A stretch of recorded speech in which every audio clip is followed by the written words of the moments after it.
Okay. Okay. Bismillahirrahmanirrahim. Assalamualaikum warahmatullah.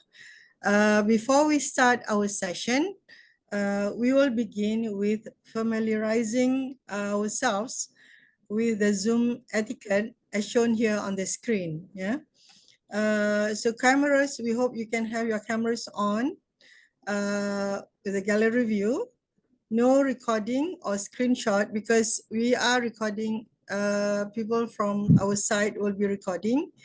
Keep on mute when not speaking. Rename yourself, name and country. For example, for me, Durriyah, Malaysia. Yeah? Utilize chat option for questions, especially to be addressed by any of the three speakers that we will have today. For live transcription, please press the more button and request. Yeah. Okay. Can we have the next slide? Okay. So, ladies and gentlemen, we are very excited and honored to launch ISIP Malaysia. Malaysia has a rich heritage of Islamic psychology left by Professor Dr. Malik Badri, the father of modern Islamic psychology, who lived and worked in Malaysia for about 20 years. ISIP Malaysia aspires to build on his legacy. We want to provide a space for all students, penuntut, seekers of Islamic psychology to work together. ISIP aims to promote holistic well-being, body, mind, and soul for all human beings and to normalize Islamic psychology as an indigenous approach within psychology. We have an exciting lineup of speakers to commemorate the launch. Can we have the next slide, please? Yeah, so we have this as our agenda for today. So to begin, before we will have the recitation of the Quran by the young Imam Muawis Al-Ansari bin Zulkifli, who is an Imam at the Masjid Diraja Sultan Sulaiman Klang.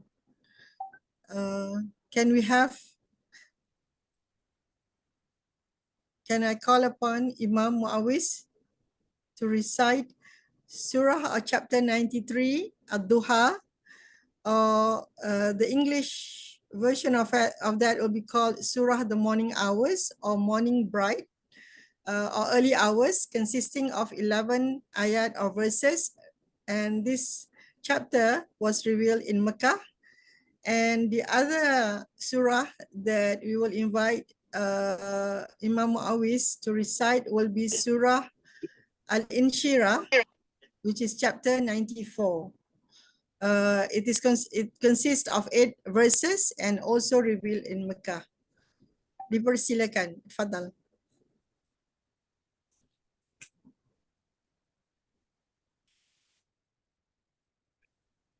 Assalamualaikum warahmatullahi wabarakatuh.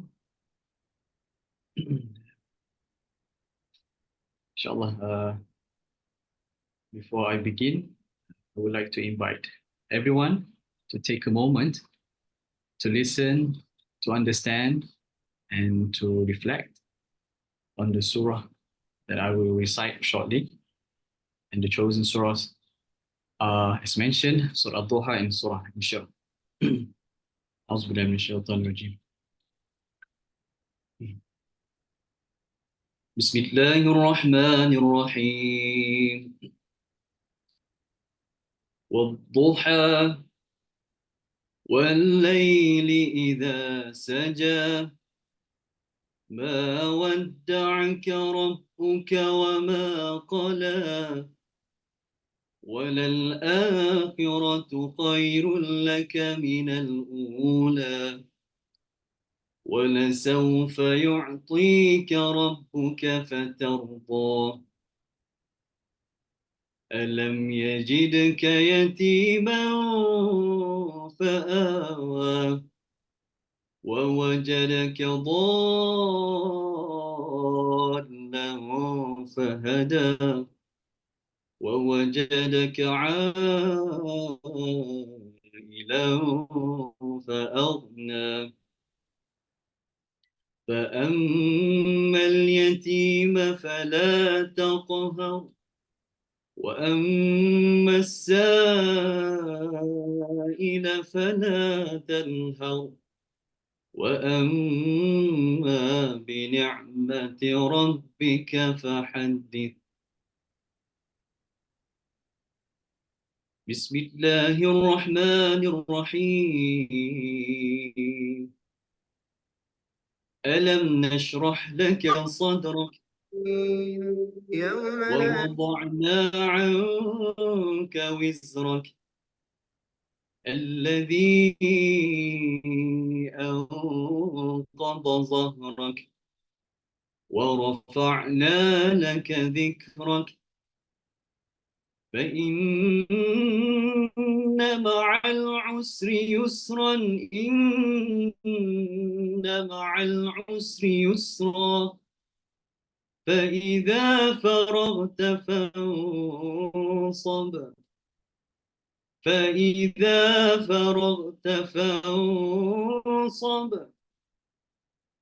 وإلى ربك فارغب. صدق الله العظيم. السلام عليكم ورحمة الله تعالى وبركاته. Shukran Imam Muawiz. It was a very nice recitation, and I think it touches our heart, especially when we see the meaning along with it. Yeah. Thank you. Terima kasih. Moving on, before I call upon the ISIP's Executive Director and co-founder of ISIP Global and co-founder of the Futuah and also let me first introduce him first. Sorry. Brother Seyed Jamaluddin Miri is the Executive Director and co-founder of ISIP and also co-founder of the Futuah Academy, Rafiq Counseling, Al-Balkhi Institute of Islamic Psychological Studies and Research, Amal Ul Jamal Academy of Sacred Arts and Shifa Institute. He is a licensed counselor and lecturer from Sweden with a postgraduate diploma in Islamic psychology from the CMC Cambridge Muslim College, UK. Brother Seyed is also an IAIP certified Islamic psychology practitioner and has ijazah or certification in practicing traditional Islamically integrated psychotherapy from the Ibn Khaldun University or Khalil Center, Turkey in Turkey and also US. Please, Brother Seyed Jamaluddin, I hope you can share with us what ISIP Global is all about, and later on to straight away at the end of it to officially launch ISP Malaysia. Jazakallah khairan, Dr. Durriyah. Jazakallah khairan, Dr. Norainee. Jazakallah khairan, Sister Afifa, Sister Farah, Brother Muhammad, all of our brothers and sisters in the ISIP Malaysian chapter. Thank you for all the amazing khidmah and service that you guys are doing. I'm very honored to be with you all. I also want to thank Dr. Alizi and Professor Rahmatullah Khan for being part of our advisory board and for giving out of your precious time and supporting us. I also want to thank all the great scholars of our tradition, both historically and in this present time, starting, of course, first and foremost with the Prophet, peace be upon him, sallallahu alaihi wasallam, because without the prophetic sunnah, we will never have Islamic psychology. And of course, all praise goes to Allah subhanahu wa ta'ala, because Islamic psychology is grounded in Quran and in Sunnah. So all of our traditional scholars, from Imam Ghazali, Ibn Miskawayh, Fakhruddin al-Razi, al-Farabi, Ibn Sina, al-Muhasibi, to the modern era and the contemporary scholars, such as Dr. Alizi and Professor Rahmatullah Khan, and of course, as also Dr. Durriyah and the rest of my excellent colleagues from ISIP Malaysian chapter mentioned, Professor Malik Badri, rahimullah, who has a huge legacy in Malaysia, and this is something that we will speak about. So, أعوذ بالله من الشيطان الرجيم بسم الله الرحمن الرحيم بسم الله والحمد لله والصلوات والسلام على رسول الله وآله وصحبه ومن والاه. Assalamu alaikum wa rahmatullahi wa barakatuh, my beloved brothers and sisters and all participants from Malaysia and from all over the world. I'm so honored and pleased to be with you all. All my thanks and appreciation first to Allah subhanahu wa ta'ala and to all of my beloved colleagues, all of my excellent sisters and brothers within the ISIP Malaysian chapter. I had the honor to meet you all this summer when I was visiting you guys together with Professor Dareen, and it was such a joy to meet you all and to see the amazing work you guys are doing. I want to thank the country of Malaysia for being a country that is standing in solidarity with our beloved brothers and sisters in Palestine. So we are dedicating our time, and we're always mindful of the plight of the Palestinians, and Malaysia is leading the efforts of supporting our beloved Palestinian brothers and sisters. So thank you so much for your solidarity and for your compassionate ways. And I want to also recognize that you guys are taking out of your precious time to be with us today in this very historical moment, not only in ISIP, the International Students of Islamic Psychology's history, but also in the history of Islamic psychology as a field. This day is a very unique day, and we will never be able to do this day without the excellent contributions of all of our colleagues in ISIP Malaysian chapter. We're very proud of you, mashallah, and all of our colleagues in ISIP generally, and last but not least, all of the pioneers within the Islamic psychology field, many of them the great scholars who are from Malaysia and also beyond, obviously. Without you guys, we will never be having the field of Islamic psychology. Without the Islamization of knowledge movement, we will never have the field of Islamic psychology. Without the pioneering works of scholars like Sheikh Professor Seyed Naqib Alatas, and also Professor Malik Badri, and Professor Osman Bakr, and many other great scholars from Malaysia, we will never have, or affiliated to Malaysia, I should say, because Professor Badri is from Sudan, we will never have the field of Islamic psychology. And without the pioneering works of Professor Rahmatullah Khan and Dr. Alizi and other excellent scholars, we will never have the field of Islamic psychology. So we're forever indebted to Malaysia as a country and Nusantara and the Malay world as a region, because we know that there is a great legacy of Islamic psychology in Indonesia, in Singapore, and in the whole Malay world and Nusantara region as well. Thanks to the traditional scholars, thanks to the works on working with revival of Islamic thought, thanks to the amazing works of IIUM, the International Islamic University of Malaysia, who paved the way for the work of Professor Malik Badri and all of his students and fellow companions, and also the works of ISTAC, and obviously the Islamization of knowledge movement, which started, in a sense, in Malaysia and in the Nusantara region. We love Indonesia, we love Malaysia, we love Indonesia, we love Singapore, we love the whole entire Nusantara region and the Malay world, and we're forever indebted to all of you. So I just wanted to show my deepest recognition and appreciation to all of you. And thank you for giving out of your precious time, dear brothers and sisters and all participants to join. We hope that you will benefit from the Malaysian chapters of ISIP's initiative and the things that we're planning to do under the excellent leadership of all of my dear colleagues in Malaysia. Thank you for giving out of your precious time. And my salams once more to all of our advisory board members as well, Dr. Alizi and Professor Rahmatullah Khan, Professor Osman Bakr, and the rest of all of you who are always contributing. May Allah subhanahu wa ta'ala accept all of our khidmah as sadaqah jariyah for Professor Malik Badri and his family. May Allah subhanahu wa ta'ala accept all of our efforts as sadaqah jariyah for all of our scholars in the field, inshallah, both in history and in the contemporary era, and all of you who are practitioners, who are supporting the mental health, wellness, and well-being through advocacy. May Allah accept all of your khidmah as well, inshallah. I'm going to share my screen now, dear brothers and sisters. I'm going to do a brief presentation of ISIP, inshallah. And just for you guys to know that what is ISIP? Where are we right now in the development of this movement that has been given to us as an amana from Allah subhanahu wa ta'ala, right? Where are we right now? So I'm going to share my screen, and then we will soon start with the whole process of recognizing the establishment of ISIP in Malaysia, which is an honor.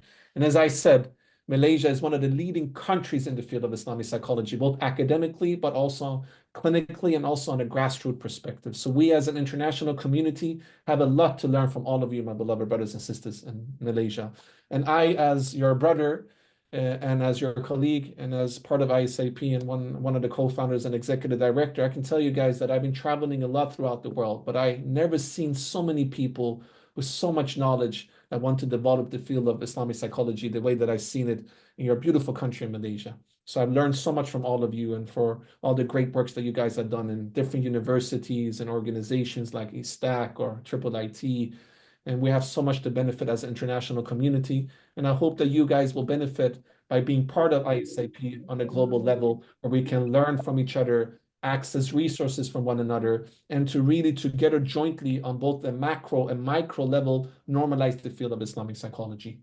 I also want to recognize Sister Mediha, who is in Malaysia now. She is one of our great colleagues, and she's the one who does all of our designs. I want to recognize Sister Dania Said, the International Secretary, the whole executive team of ISIP, Sister Fatima Ahmed, who's one of the co-founders, and rest of our excellent team, and all of our project managers, and all of our local and regional chapters and task forces and affiliated initiative for the tremendous work that you guys are doing. Without ISIP, without your khidmah, we will never have ISIP. You guys are the leaders, you guys are the heart and the soul, and all of our participants, you guys are also the heart and the soul of this beautiful, blessed movement, inshallah.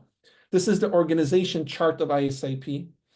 And I'm just going to briefly go through this, dear brothers and sisters. I'm not going to take too much out of your precious time. I know it's quite late in Malaysia. First, thank you for giving out of your night. It's almost 9:30 if I'm not mistaken.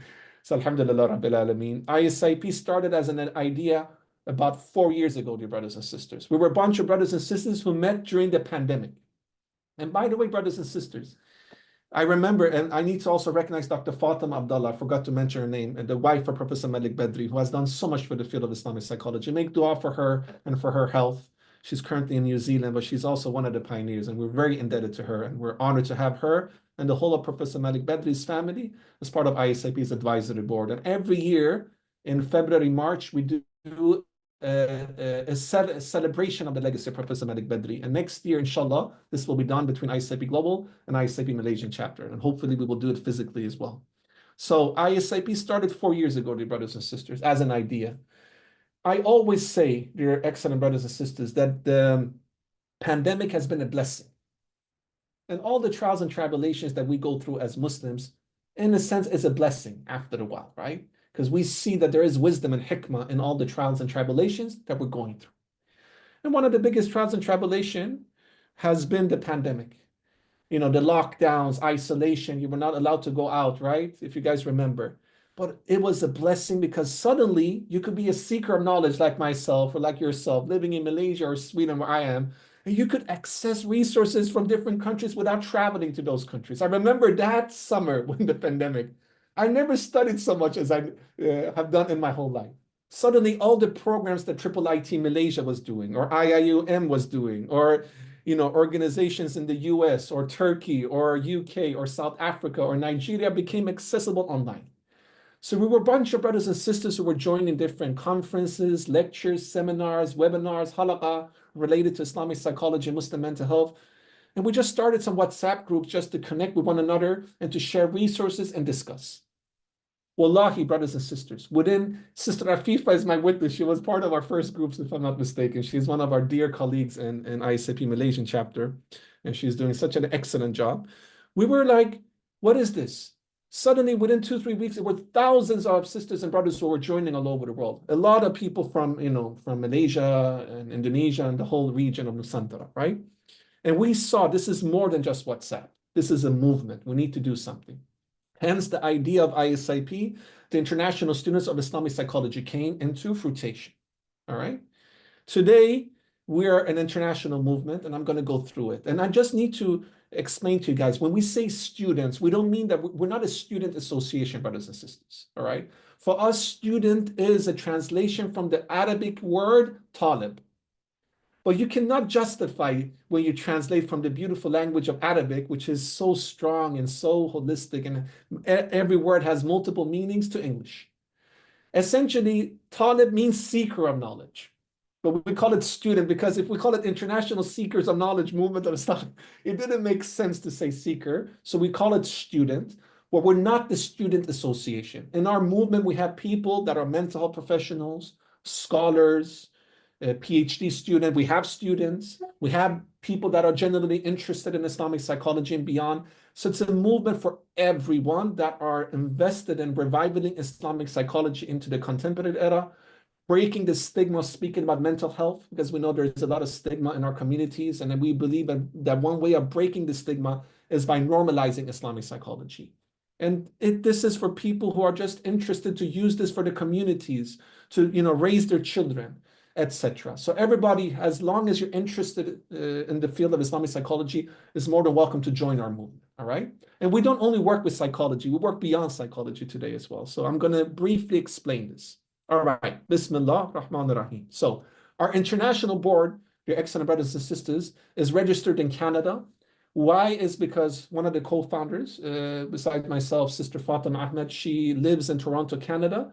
And we thought Canada is a better country to register ISIP compared to, for instance, Sweden, where I live.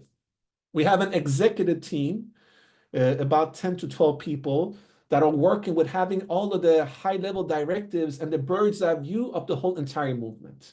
So, for instance, I serve as an executive director. I have the bird's eye view of the whole entire movement. We have Sister Dania Said, an excellent colleague of us, doing an amazing job. She's the international secretary. We have Sister Mediha. She just recently moved to Malaysia. Please take care of my beloved sister, all of my Malaysian sisters and brothers. She is very dear to us, So please take care of her. She is originally from Kashmir, and now she is in Malaysia doing her master's. She's part of the executive team that's head of the design and social media strategy. We have Sister Fatima Ahmed, one of the co-founders.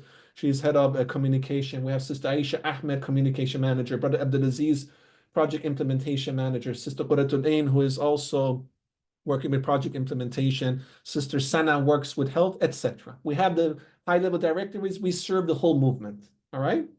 Then we have our media design team. So all of you who are part of ISIP Malaysian chapter, and all of you who are joining today, we hope that you will join the Malaysian chapter of ISIP. It will be such an honor to have you all with us, dear brothers and sisters. Shout out to our colleagues here, inshallah.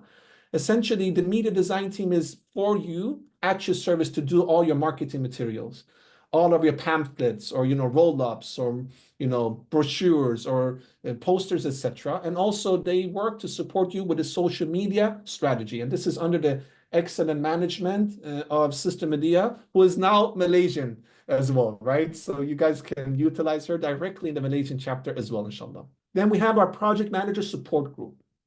ISIP has over 200 project managers managing all of our different task forces, local regional chapters and affiliated initiatives. Here, we try to learn from each other's initiatives, support one another. Here's where we feel that we are one international movement. Because in the end of the day, ISIP is not only Islamic psychology. We want to revive the notion of ummah, but we're doing it with the digital tools, which is amazing. Because today we have tens of thousands of members, dear brothers and sisters. Can you imagine?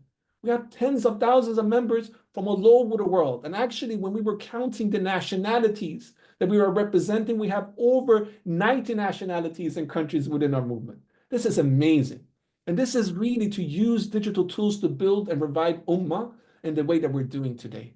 Because we are the same. Doesn't matter if you're from Malaysia, Sweden, US, South Africa, Gambia, Senegal, or Iraq, we are the same. We're Muslims. So our project managers are very key to us. This is a very crucial and important strategic role within the ISIP. And under each project manager, there are organization committees with active members that are organizing our different initiatives. And these are all of our colleagues, amazing brothers and sisters doing an amazing job. And they're the soul and the heart and the backbone of our movement. I also need to highlight that connected to the executive team, we have the advisory board of ISIP. Many of the leading scholars and practitioners within the field of Islamic psychology and Muslim mental health are part of our advisory board where we support them, they support us. So that is also something that we want to mention. And obviously, some of the leading scholars are from your beautiful country of Malaysia. I also have one of my bases, home bases in Malaysia. So I am also semi-Malaysian. I know my last name, Miri. People think I'm from Malaysia, Dr. Dr. Durriyah and Dr. Norainee. Sometimes they say, are you from Malaysia? Your name is Berang Miras. And maybe my ancestors. I would love to be from Malaysia. There are two names there, Miri and also Berang. Both are in Malaysia. Yeah. Exactly, Dr. Alizi. So maybe there is a connection. But I am connected to Malaysia and the beautiful tradition of Malaysia. So yes, definitely Malaysia is one of my bases as well. And we consider Malaysia not only to be a local regional power, it's an international power.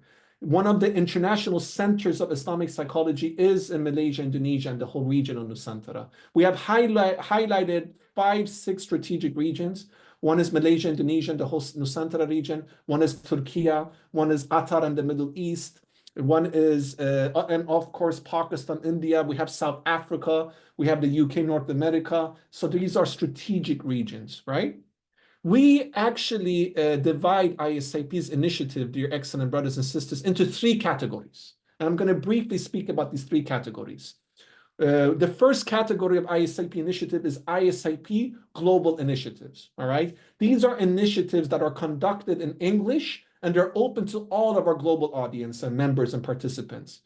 So these are for Malaysian brothers and sisters until, you know, Australia, Canada, wherever, you know, and they're all conducted in English. So we, as you guys can see in this organization chart, have over 30, 40 active task forces that are working with different topics and themes related to Islamic psychology. And you guys are more than welcome to join these things. So you don't need to just be part of Malaysian chapter of ISIP, which will be an honor if you want to join. You can also join our international initiatives as well. And most of these things are also organized online. So you guys can see we're doing revert, convert, mental health support groups, architecture and interior design. We have the Professor Malik Badri Award, which we will organize with ISIP's Malaysian chapter, inshallah, and also with IIUM. We have our Never Diversity Task Force, where we try to work with the intersection between never diversity and Islamic psychology, and many other task forces, the Blog Task Force. We have career counseling. We have addiction task force, where we want to work with drug addiction, porn addiction, and how to help people that are suffering from an Islamic psychological lens. We have the Trauma Healing Task Force, when we want to work with trauma and healing, etc. We also have caregiver circles, disaster crisis care support group, Tarbiyah task force. We have supervision task force, where mental health professionals that want to apply Islamic psychology in their clinical practice can join. And we have some of the leading supervisors within the field of Islamic psychology supervising us once a month. We have education initiatives. We do international lectures twice a month with some of the leading scholars and practitioners. We do conferences and symposiums. My recommendation is that we already now start to plan for International Conference of Islamic Psychology in Malaysia, which will be then organized by ISIP Malaysian chapter and ISIP International with different partner organization institutions and universities. We do halaqas, book clubs, workshop retreats, etc.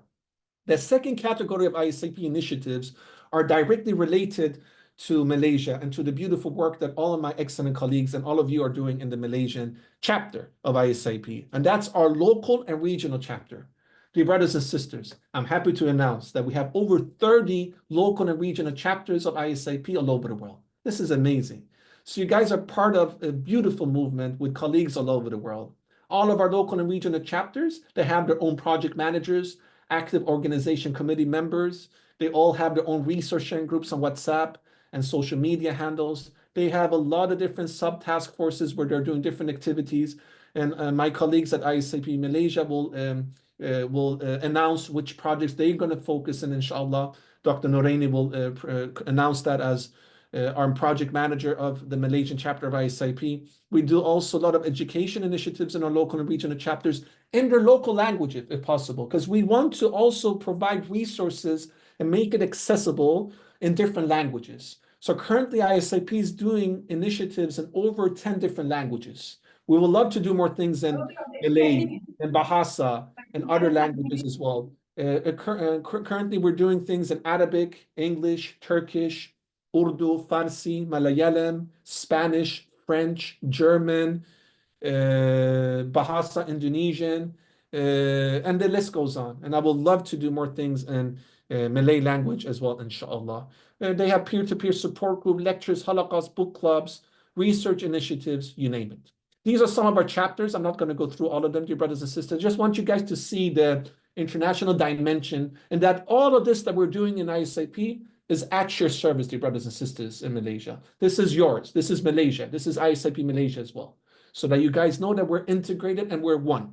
So we have language-based chapters where these chapters are more like regional chapters. It's not connected to one country. Actually, our plan is after a while. I spoke with Dr. Norainee and some of our colleagues in ISIP Singaporean chapter and ISIP Indonesian chapter. After a while, we will also establish a regional chapter in Nusantara, inshallah, ISIP Nusantara chapter, inshallah. That will be next phase, inshallah. But we have language-based chapter. So we have ISIP Arabic chapter. Our project manager there, one of them is Dr. Zubair bin Mubarak, one of the great leaders in ISIP, doing an amazing job together with all of our other colleagues like Sister Ruha, Sister Dina, and Sister Habib. So they work and do projects in Arabic. We have ISIP French-speaking chapter under the excellent leadership of Brother Ali Habibi, one of the great practitioners and scholars of Islamic psychology. Farsi-speaking chapter, Russian, Spanish, German, Portuguese, you name it. Then we have our continental chapters. In the Americas, we have chapters, you can see Oceania, Europe, Africa, and last but not least, in Asia, we have a lot of chapters, and here we have Malaysia. And this is a historical moment because today we're going to have the inaugural ceremony. We're going to cut the red, what do you call it? The red, thing. I forgot the name in English. English is not my native tongue, so please forgive me. So inshallah, we're very excited, But of course, we know, and Dr. Norainee is going to speak about this, and Dr. Alizi as well, that Islamic psychology has been in Malaysia for centuries now, and for decades, we should say, right? So you guys are pioneers. And our local chapters try to also fill the gap in the local community. And we want our local chapters to do more physical activities as well. This summer, when Professor Dareen and myself had the honor to visit the beautiful country of Malaysia and to meet all of you, dear colleagues, we did it in Mukabah, for instance. And we want to send our salams and greetings to Mukabah and to Brother Aman and Brother Ahmed and rest of the brothers there for opening up that space for us. So physical activities we do, and of course, online activities as well, filling the local needs. And maybe the local needs in Malaysia might be different than, let's say, Russia or, Kenya. So some of our works will be different, but we will always have the same identity, rooted in Quran and Sunnah, as we represent Ahlul Sunnah wal Jama'ah. The final category of our initiatives are what we call, dear brothers and sisters, ISIP's affiliated initiatives. These are initiatives that have their own names, their own logotypes, their own mission and vision statement, their own website, their own social media handles, but they're not own organization. They're still under the ISIP umbrella, right? But we market them as own entities, but they're under ISIP's umbrella. So they're ISIP. So they're kind of like task forces, but they have their own unique name. So for instance, we have our research center, the Al-Balkhi Institute of Islamic Psychological Studies and Research, which we will have a Malaysian chapter as well, which will be under the ISIP Malaysia. This is where we do our research, our curriculum development. We're doing now a postgraduate diploma in Islamic psychology in partnership with Maqasid Institute under the excellent leadership of Professor Yasser Auda. And I'm sure you guys know Professor Yasser Auda lives in Malaysia now. He's affiliated with ISTAC, one of the great scholars of Islamic thought. He has developed the Maqasid methodology, and together with him, and Dr. Bagus, who is one of the great scholars from Indonesia, and Professor Rasul, one of the great scholars in Islamic psychology, we're going to do a program in Islamic psychology utilizing Maqasid methodology. So you guys are more than welcome to join. It's going to be an amazing program, inshallah. Al-Balkh is also a think tank for Islamic psychology. We want to embrace policies that could normalize Islamic psychology in academia, in civil society, and also on a grassroots level. We're going to do journals, magazines, book publishing house, and symposium. And now we have established the IPRN, the Islamic Psychology Research Network, which is a partnership between ISIP and Al-Balkhi Institute, ISIP's research center, with the Maqasid Institute. And you guys are more than welcome to join. We also have the Rafiq Counseling, which is ISIP's Islamic Psychology and Islamic Psychotherapy Counseling platform online, where some of our colleagues, including myself, who are mental health professionals and also have training in Islamic psychology and Islamic psychotherapy, offer their counseling services, whether it's marriage counseling, whether it's one-on-one counseling, whether it's for people who are suffering from trauma. We try to support them. This is called Rafiq Counseling, and we will have people that are from Malaysia part of this as well, inshallah. We have the Futua Academy of Sacred Manhood and Sacred Womanhood, which is our academy where we try to help young boys and males to come into sacred manhood and young girls and females to come to sacred womanhood. Because you know that one of the diseases of modernity that is inflicting the Muslim psyche all over the world is the whole aspect of normalization of LGBTQ, and also we see also, the distortion of sacred roles of men and women. We have the solution in our tradition of Islamic psychology, which is Futua, how to be a chivalrous person, how to have a noble character. So here we're going to work with reviving Futua into our contemporary era, as an antidote to seeing young boys going astray. We see a lot of, unfortunately, gang activity among Muslim boys in the West. How can we break this gang activity so that they can go a good, healthy way again? These boys, it's through Futuwah. We also have the Shifa Institute, which is ISIP's interdisciplinary initiative. We try to work beyond psychology. We also want to work with physical health and social health and ecological health, and obviously also spiritual and psychological health.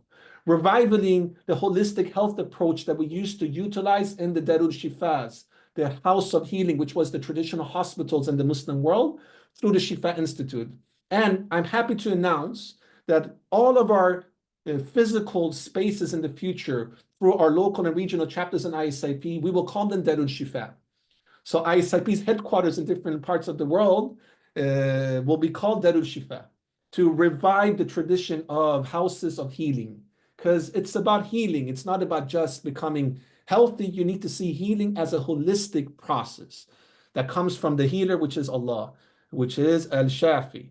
We have the Amalu Jamal Academy of Sacred Art, which is where we try to work with the connection between health and healing and well-being and sacred art such as calligraphy, nasheeds, poetry, interior design, architecture, etc. And guys, you guys in Malaysia have such a beautiful sacred arts. You know, I see your sacred architecture, and it's very healing just to see this beauty, the embodiment of ihsan into physical appearance. We have an ISIP youth movement called Shababul Kaf, the youths of the cave, where we try to work with youths between the age of 12 and 20. So if you guys have children or you know youths that wants to be part of the movement, they're more than welcome to join. This is where we try to work with the issues that the youths are facing and let them own the process as well.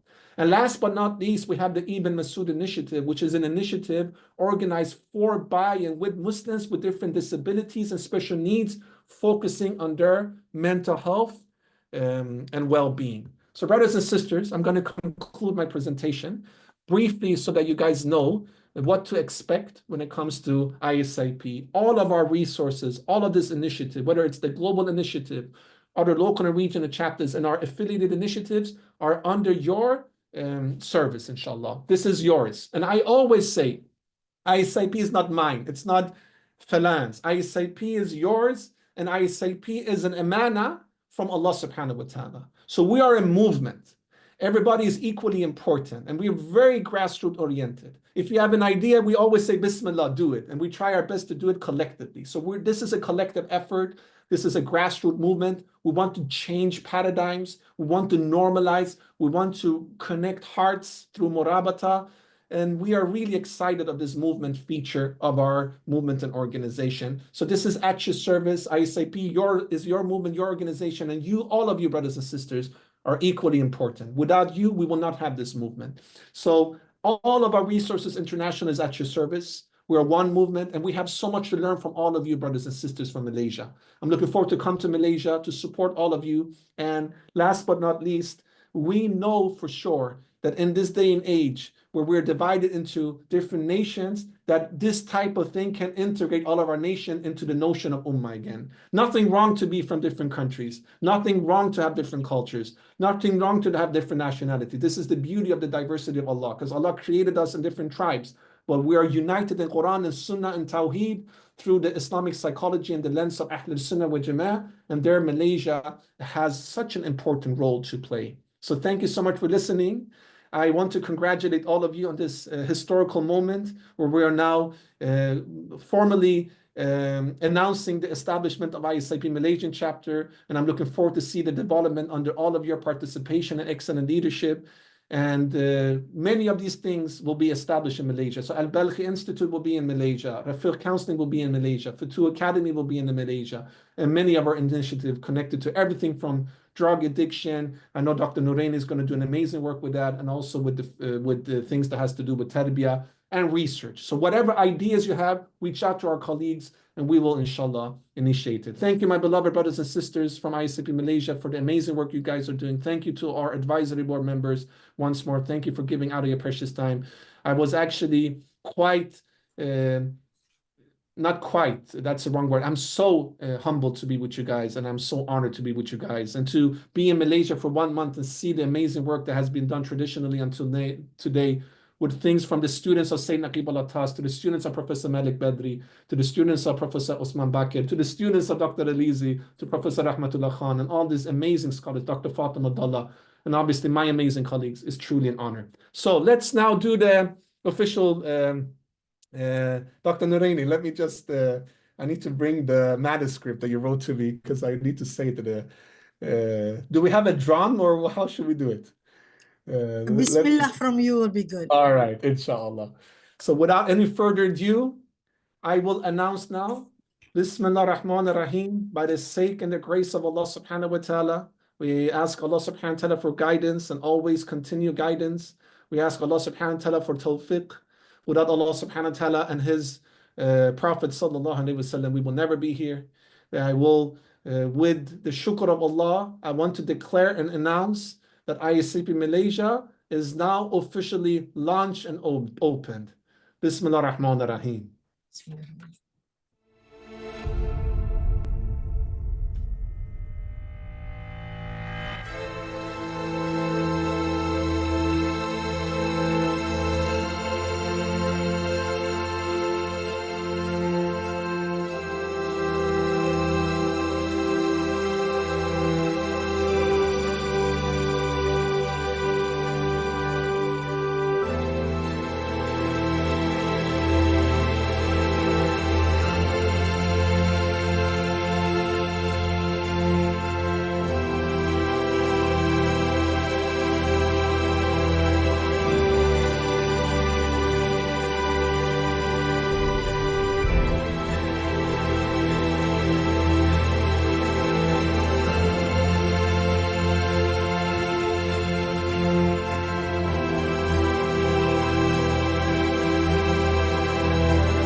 Alhamdulillah, that was our launching of ISIP Malaysia. Thank you, Brother Seyed Jamaluddin. I don't think I could actually summarize everything that you have mentioned, but don't worry, we've got a couple of brothers asking us about whether this session is being recorded. It is. And so you can later on look at it and have it, stop, go 1 second and then stop, etc., etc. Because Brother Seyed just now has covered a lot of things for us, not just about ISIP global, but also the organizational structure, which is quite complex. And this is something like he told us just now. It was only formed about 4 years ago. Yeah. And this is a blessing in disguise. This is one of those blessing in disguise that actually comes out of the pandemic that we have had. Yeah. So it's really amazing. This is maybe the second or third time I'm hearing about this whole thing from Brother Seyed, but I'm still very much overwhelmed by what he has achieved and what his team has achieved. Yeah.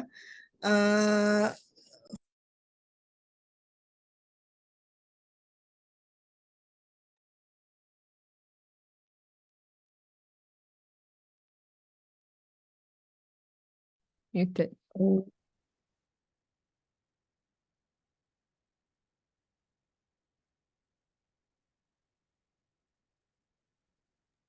Dr. Durriyah, I think you're muted, Dr. Durriyah. Yeah, we can't hear you. You mean all this time I'm speaking, nobody listens? No, we For heard 2 minutes, for 2 minutes. All right. Only for Okay, short time. okay. All right. Anyway, it's time. Let's move on. Next, we are going to have the primary or the main person who, with the guidance from ISIP and Brother Seyed Jamaluddin and team, this person has led the team in making ISIP Malaysia a reality. We're going to have Sister Dr. Norainee Kamaruddin, the head of the newly launched ISIP Malaysia. Just a little bit about her. Sister Dr. Norainee has a master's in counseling from the International Islamic University Malaysia, IIUM, and a PhD from University of Malaya. Her deep interest in Islamic psychology and the fact that she wants to know more about it has actually led Sister Dr. Norainee to do a diploma at Cambridge Muslim College, UK, where she got to know Brother Seyed Jamaluddin, who was the student ambassador then, if I'm not mistaken. The rest is history, as the saying goes. So without further ado, I call upon Sister Dr. Norainee Kamaruddin to share with us about what ISP Malaysia is all about and the aspiration that comes along with the formation of ISIP Malaysia. Dipersilakan.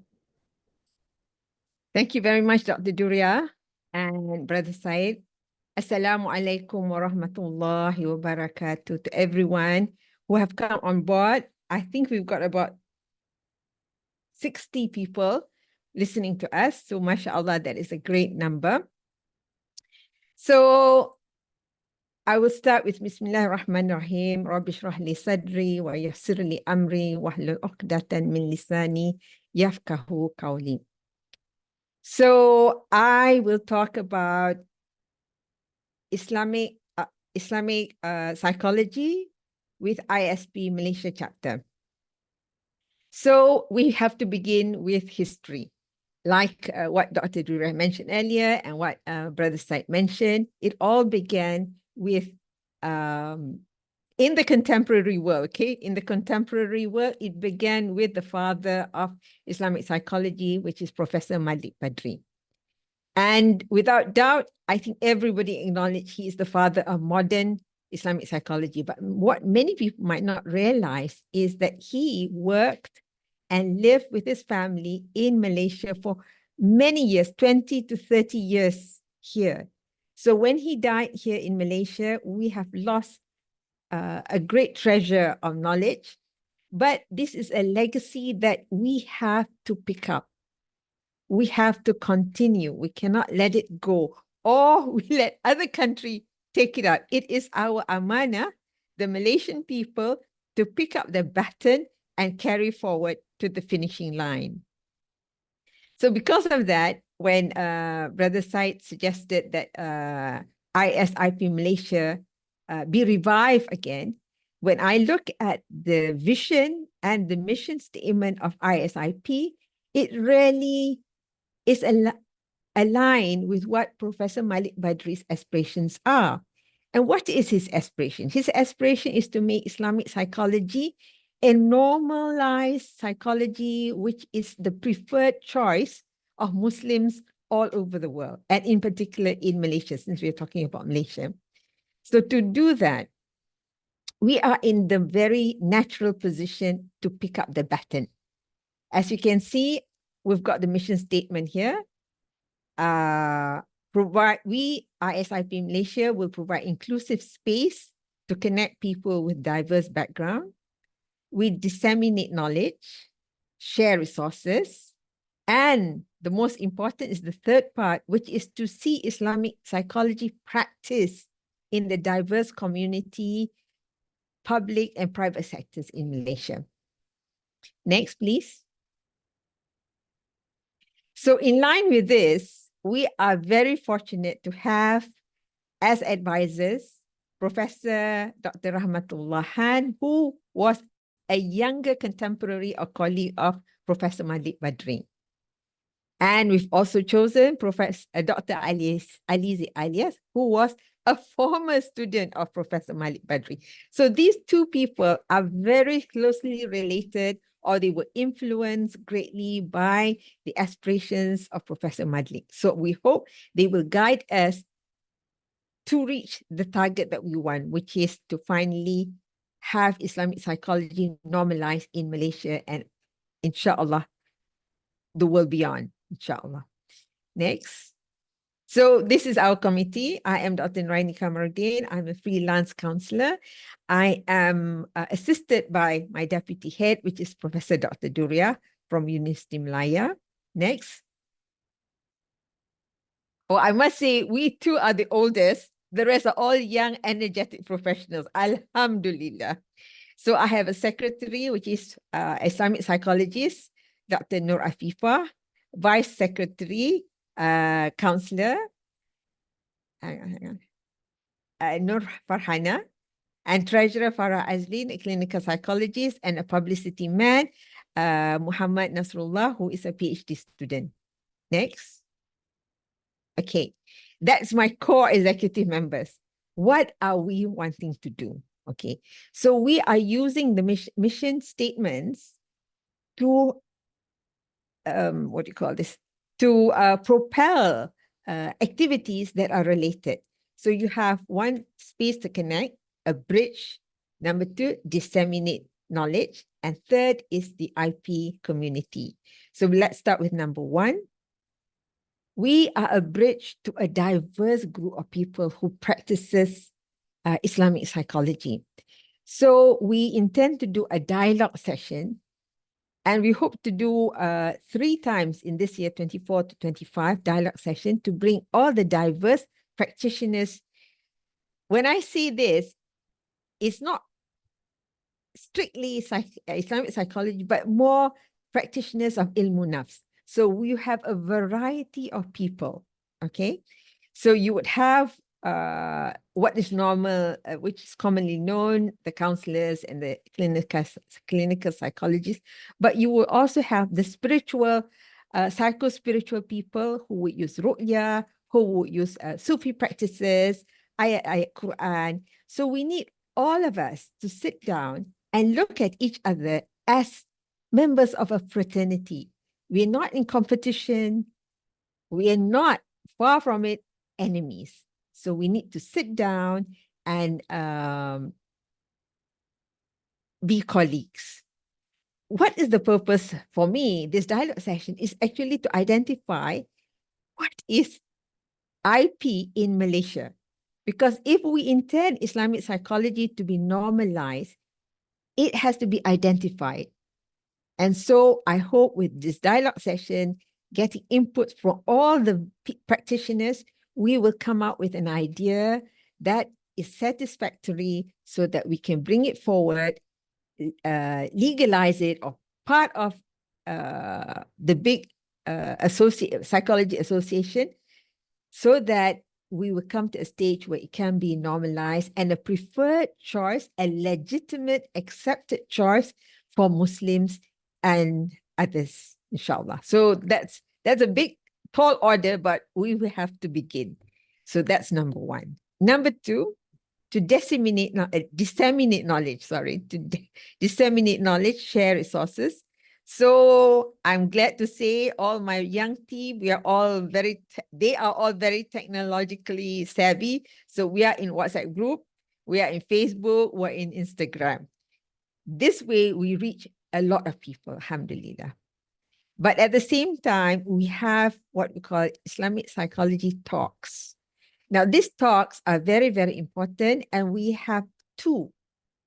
We have talks in Bahasa Malaysia, in the Malay language, to reach as many people, as many Muslims as possible, because we want to be able to tell them what is Islamic psychology, how does it benefit them, what does it look like, you see? Because at the moment, all they know, if they go to a counselor or they go to a psychologist, it is the secular model, the secular approach. So we are bringing something that they do not know. And yet our history says Islamic psychology, ilmu nafs, was here way before, much, much early, as far as early as 8th century. So it is time that we create awareness and bring it down to the lowest level to as many people as possible. We don't want Islamic psychology to live in an ivory tower. So we, inshallah, will focus on talks in Bahasa Melayu, in the Malay language, given by local experts. And we've got plenty of local experts. So this is that time to bring it out. Okay. Then we have book club. Okay, this is a bit flexible, okay, because our intent is to actually encourage the Generation Z and some parts of the millennials to read. Okay, so we'll begin with good story, popular books with good storyline that portrays good akhlaq, positive attitudes, and inshallah, that's the beginning, okay? Soon we shall filter who are the real serious readers. Then we will have another book club which will focus on Islamic psychology books. So there is much to develop actually. So we're very, very excited with this.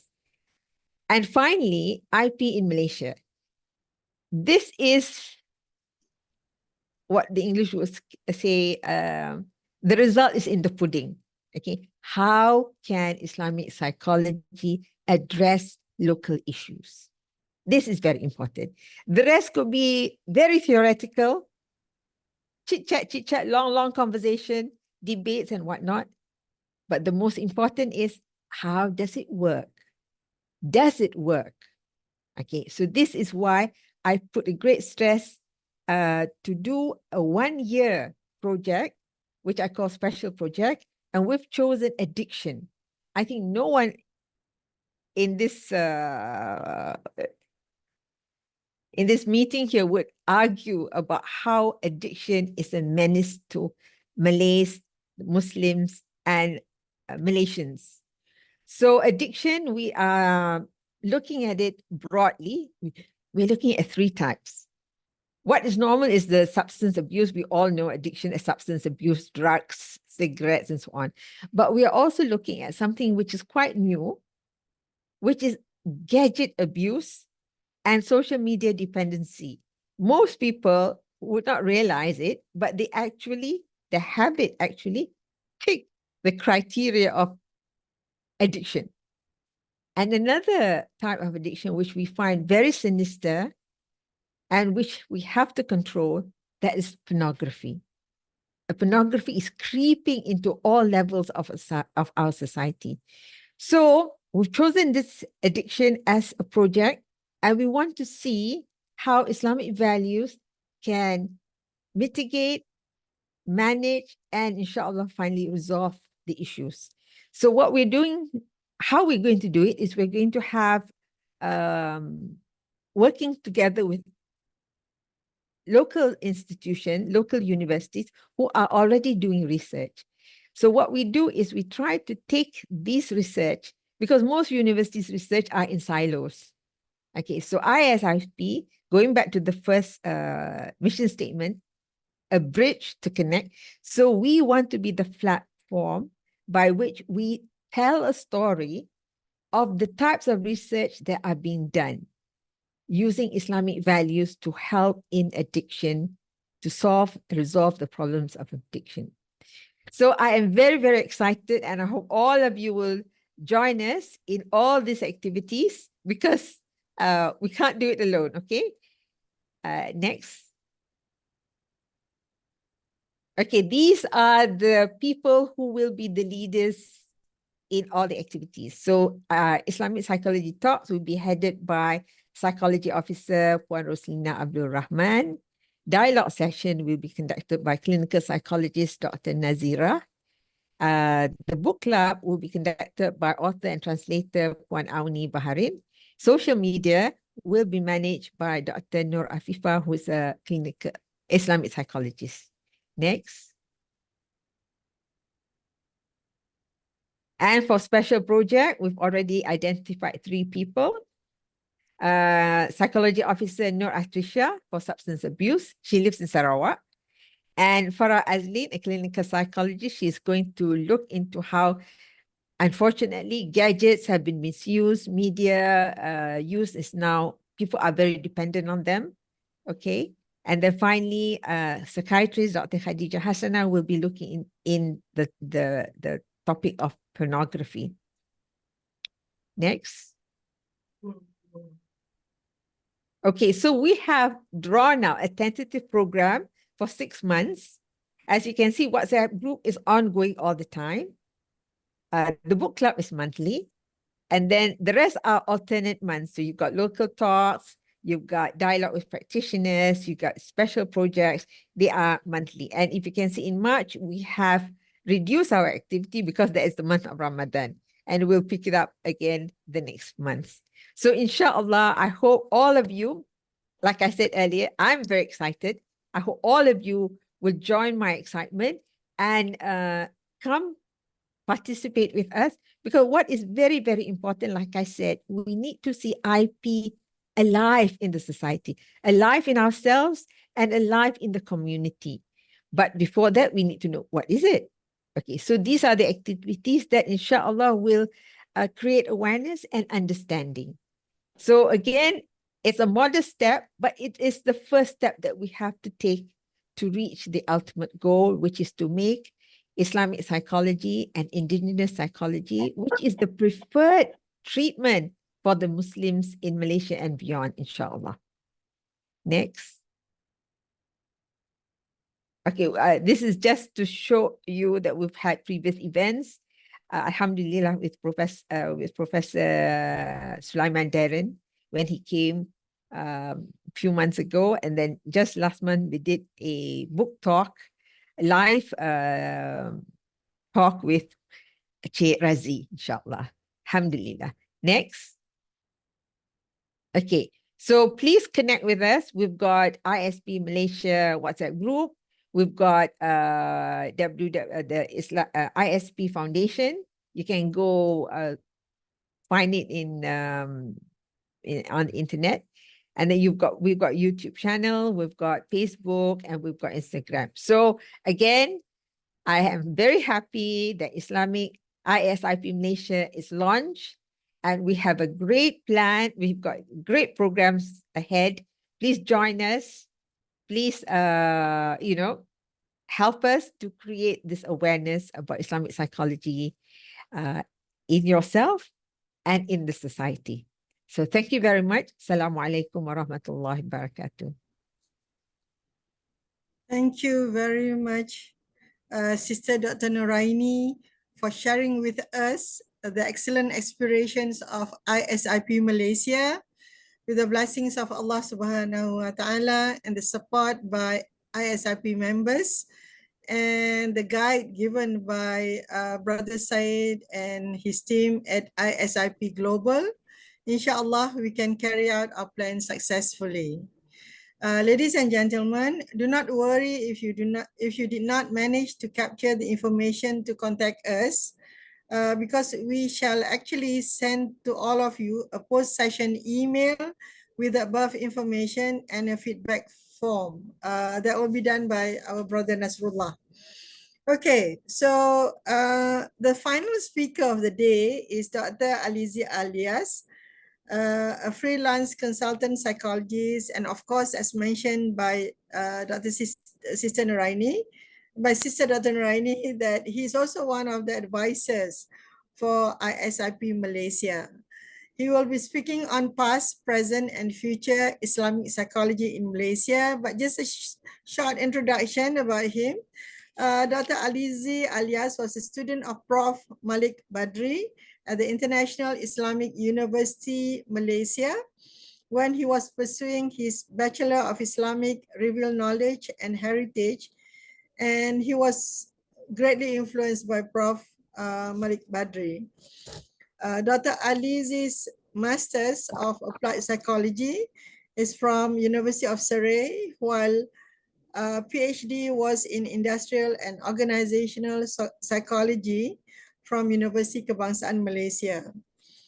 He is the author of the best-selling book entitled Penat or Tired, I think, on how to manage emotion and stress. And I would like to suggest that could be the next book to be discussed in our book club, right? And we can have the author himself come and talk about it. Of course, Dr. Alizi is also co-authors of the book, a few others, yeah. For example, Healing the Invisible Wound. And he's also the editor for the translated book by Prof. Malik Badri, Memelihara Jiwa. So that's another book to be added into our book club list. Yeah? So Dr. Alizi is of course actively delivering talks, training on psychological topics and skill for government agencies, private companies and NGOs. And for example, he's also a council member of the Malaysian Psychological Association. So without any further delay, Dr. Alizi, the platform is yours for your sharing with us about past, present, and future Islamic psychology in Malaysia. Fadal. Thank you. Assalamualaikum warahmatullahi ta'ala wabarakatuh. And a very good evening if you are in Malaysia. Dr. Durriyah, Chairperson, Brother Seyed, Dr. Norainee. I think I see another of our advisor, Prof. Rahmatullah. Also all the committee members of ISIP Malaysia who has been launched just now. Congratulations. And beloved audience. Thank you so much for inviting me. I have around less than maybe 40 minutes to cover about past, present, and future Islamic psychology in Malaysia. Allow me to skip a few points. I cannot describe in detail. I will focus more on things that that we can discuss further, inshallah. So let's go to the next slide. Yes, first let's start with the past. I have to mention this a little bit detail because a lot of us Malaysian psychologists does not know the contribution of these amazing Islamic scholars. His name is Yusuf Zaki Yaqub, probably because we know him better as the translator of Fi Zilalil Quran by Sayyid Qutb. But actually, he had written a lot about Islamic psychology. In 1957, he wrote about Principles of Social Studies and Secrets of Happiness. 1958, The Perfect Human Being, or Insan Kamil, and also The Tears of the Servant. 1960, Child Psychology. And then in a series of articles in a magazine called Dian, he wrote under the series title of Psychological Telescope. And all the article has been compiled and republished in 2 books called 1001 Psychological Problems Faced by Human in 1986 and 1989. These are the front cover of the magazine. Now let's go to the next slide. We are still talking about him. He wrote in 1970, Ilmu Jiwa or Psychology, 1976, The Psychology of Fear, 1988, Searching for Psychological Tranquility, and in 1996, I think a senior psychology student know this book either in Arabic or English. He translated Muhammad Qutb's book, Dirasat fi Nafs al-Insaniyah, or Studies in Human Psychology, which is considered one of the earliest Islamic criticisms of Western psychology in the Arab world. This is the Malay translation, the front cover of it. Let's go to the next slide. Now, you may be familiar with this name. I think Dr. Norainee, who graduated from Kuliah of Education, IIUM, Hassan Langgulung, even before the introduction of Kuliah of Islamic Revealed Knowledge in Human Sciences at IIUM in 1990. In 1983, Hassan Langgulung had already written a great book on the theories of mental health, a comparison between modern psychology and Islamic educationist approach. He wrote a few more books, but I can only highlight a few, okay, for tonight. Abdul Majid Makin, some of IM students had studied with him. I think he taught Foundation of Psychology in the Quran and Sunnah. He wrote a series of articles entitled Human Personality in a magazine called Islamic Herald, and also another article, Al-Ghazali, on negative human behavior and health. Now, this is the front cover of Professor Dr. Hassan Langgulung's book. Now, let's go to the next slide. Now, this is the historical moment the opening of Kuliah of Islamic Revealed Knowledge and Human Sciences, where before that, the development of Islamic psychology in Malaysia has been very, very slow, but starting from 1990, it's developed in a significant manner. Back then, IIM main campus is at Petaling Jaya. Most of the young students nowadays know this building as IIM CFS, Center for Foundational Studies. At that time, I will list some of the staff that have been teaching us at that time. Shamsul Rahman Khan, Zafar Afaq Ansari, of course, Prof. Malik Badri, Abbas Hussein Ali, Mumtaz Fatima Jafari. For some of you are around my age, this can bring back memories. Mahfuz Alam Ansari, Nizar Al-Ani, Mustafa Ashwi, Fatima Zahra Sa'i, Sabina Munir Watanabe, Babikir Badri, which is Malik Badri's nephew, and Muhammad Abdul Rashid. Please add if I miss a few staff that may just taught us for one semester. So I may not remember. Please correct me or add something. Malaysian staff, some senior staff, Wan Rafai Abdul Rahman, Norainee Muhammad Nur, of course, Prof. Rahmatullah Khan, and Ghulam Irshad Hussain. These are some of the books that has been used during that time. Of course, the Dilemma is a required text, and Professor Zafar Afaq Ansari edited book, and Professor Naqib Al-Attas book also. The one that entitled Psychology of Personality has been published much later, but actually is a compilation of many journal articles published in either Intellectual Discourse or American Journal of Islamic Social Sciences. So we have been using all these journal articles during our study between 1990 to 1997 at IIM Petaling Jaya. Now let's go to the next slide. Did you see that picture? That is a picture of IIM PJ. Now this one is a picture of IIM Gombak, particularly Kuliah of Human Science, Division of Human Science, Kuliah of Islamic Revealed Knowledge and Human Sciences. We have Jilali Bumama, Muhdad Muhammad, Ashik Ali Shah, Mbah Haq, MJ Hussain, Feriat Hussain, Najat Akdosh. And this is the first time we have homegrown young Malaysian staff coming back from their master's degree and PhD degrees, either from local universities and overseas universities. We have Shukran Abdul Rahman, myself, Mariam Adawiyah Zulkifli, Nazaria Syar'i Janun, Khairul Anwar Maswan, Muhammad Azman Syahdan, Mardiana Muhammad, Haryati Syahrima Abdul Majid, and Zaki Samsudin. Later joined by Jusma Bati Fauzaman, Haris Shah Abdul Hamid, Lihana Burhan, Aminatu Zahriya Muhammad Gamal, Nodiana Mahudin, Mimi Iznita Muhammad Iqbal, Almarhumah, Ruhaya Hussain, Intan Aidura Alias, Junita Nawawi, Azlin Alwi, also Almarhumah, and Jamila Hanum Abdul Khayyum. Again, those who maybe just taught for part-time, I may not include their names. But if I miss any names, please mention.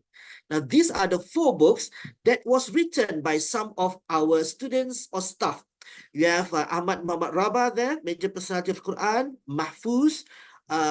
He has a double degree like me, like the Prof. Shukran. He talked about Ahliyah and Developmental Psychology. And the last 2 are edited by younger staff, where I contributed, I think, 4 chapters on the brown book and 1 chapter on the white book. Let's go to the next slide, please. Yes, but it's not just IIUM. There are other colleges and universities of institute who had at least offer one course called Islamic Psychology and sometimes Psychology of Da'wah.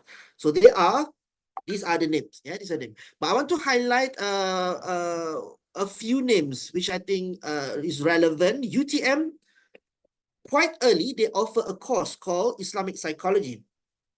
And I had the honor to teach in one semester. You have Faculty Pengajian Islam has been very sentimental in producing lots of publication on psychology of da'wah. Now let's go to the next slide. Like I said, I cannot cover all. This is just a sample of a little bit of everything. Yes, UKM and USIM and UM also published a book. We have Theories of Counseling and Psychotherapy from USIM, Islam and Psychology from UKM, Islamic Psychology from UKM, and Psychology of Da'wah from UM. all this contributed to the development of Islamic psychology in Malaysia. Now let's go to the next slide. Now, I have basically summarized what I have written in this book, a chapter on this book. I've listed also various articles. I think maybe I should highlight one thing, an article written by me, I think Ustad Dr. Latif is here, if I'm not mistaken. He wrote an article about Iman Restoration Therapy, together with Dr. Mardiana and myself and a few others. That is an amazing contribution by staff from outside psychology. By the way, he minored in psychology and his PhD is with Prof. Malik Badri. He's very qualified to write this thing. And his PhD is on Al-Hakim At-Tirmizi contribution to psychology. If you want to know more about all the articles cited about Islamic psychology, feel free to buy this book. By the way, initially, I want to write also about Islamic counseling, Islamic psychiatry, and Islamic social work, but the editor asked me to just focus on Islamic psychology. I also have lots of stuff and lots of books about Islamic psychology. I have to say, Islamic psychology is the big brother in Malaysia, and they publish a lot about Islamic counseling. I believe Indonesians are much more active in publishing Islamic psychology than us, but that has changed. For the past few years, I think Malaysia has been publishing about Islamic psychology a lot. So kudos to both Malaysia and Indonesia. I must add just a bit. Please. This book, Islamic Psychology Around the Globe, is a book we use for CMC study. So, which you was a student back then, right? Yes. Thank you. Yes. Now let's go to the next slide. That means you have to buy the book. Recommended by Dr. Norainee. Okay, now let's go to the future. I want to discuss more about this, and feel free to give thumbs up, to give balloon or smiley face, or any comment if you want to add at the chat box if it's relevant to you. First, in terms of curriculum, we need to establish a postgraduate psychology programs that explicitly use the term Islamic psychology, including in sub-disciplines in psychology. It is not even at IUM. We have courses in Islamic psychology, but not a whole program, like the Cambridge Muslim College. But even that is only diploma. I'm talking about postgraduate psychology programs. There are a lot of certificate, diploma, I think Istanbul, Indonesia, even at London, but I think we need a proper master's degree program. And I think this one is very difficult. I think most of us, when we want to offer Islamic psychology program, there's always a bias towards counseling and psychotherapy, which is good because most psychologists are clinical psychologists or counseling psychologists. And we have a lot of counselors also, but we have to go beyond that. I myself I'm not a clinical psychologist or a psychotherapist or a counselor. So we need more Islamic psychology in various sub-disciplines in psychology. So we will develop together so that people will have a shumul or comprehensive view about what Islamic psychology is. Next suggestion, the Islamic perspective should not only be embedded in every chapter of the sub-discipline. Previously, it's not even every chapter, it's at the end of the course or one single chapter, the rest still secular. But I think now we cover Islamic psychology or perspective in every chapter. Now I think we have to go to every sub-chapter. You have to give Islamic perspective, at least general Islamic perspective. I think we deserve to do that in order to bring back the potential of Islamic psychology. Next, early Muslim scholars' contribution to psychology should be embedded in organized content rather than based on theories. Rather than psychology of Ibn Sina, psychology of Al-Ghazali, those ideas should be embedded as a topical approach so that students can appreciate it. A lot of time when we cover the early Muslim scholars as a separate topic, students cannot link it with the other chapters. So it's our job to link it, to produce students who are able to link it later.